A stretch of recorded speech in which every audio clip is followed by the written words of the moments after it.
ڕێگامان بەرەو چێڵگەی نەوتی بای حەسەنە، شوێنی پەلەمارە تیرۆریستیەکە کە بووە هۆی تەقینەوەی هەردوو بیری ژمارە 1970 و بیری ژمارە 1970. ئەمە ئەنجامی کردەوەیەکی تیرۆریستیە. داهاتی ئەم بیرەنەوتە ڕۆژانە 3000 بەرمیل بوو. ئێستا ئەو 3000 بەرمیلە بەو شێوەی دەبێنرێت، دەبێت بە دووکەڵ و دەچێت بە ئاسمانی کەرکووکدا.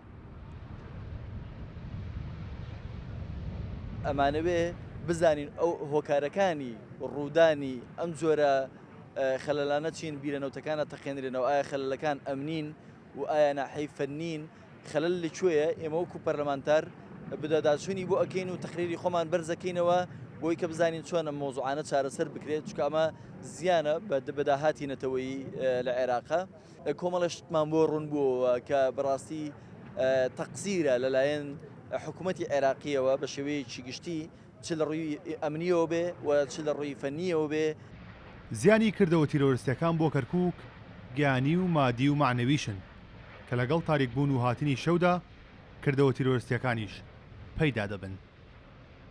لێرە ثغرەیەکی ینی فەراغی ئەمنی هەیە لە نێوان قواتی پێشمەرگە و قواتی ئیتیحادیە کە ئێمە خوازیارین لە زووترین کاتە ئەم فەراغە ئەمنیە نەمینێ و ئەم هەجەماتانە دروست نەبێت لەسەر بیرەکانی پارێزگای کەرکووک. ئەکید ئەمە لە ڕووی اقتصادیەوە تەئسیرێکی زۆر سلبی هەیە و بە حدودی ئەتوانین بڵێن نسبەی ضەرەر 3000 بەرمیلە لە ڕۆژێکە، ینی بەردەوامە ئەم خەسارەتە هەیە لە بیرەکە هەتا نەگەنە ئەو چارەسەی کە سەیطرە بکەنە سەر ئیخماد.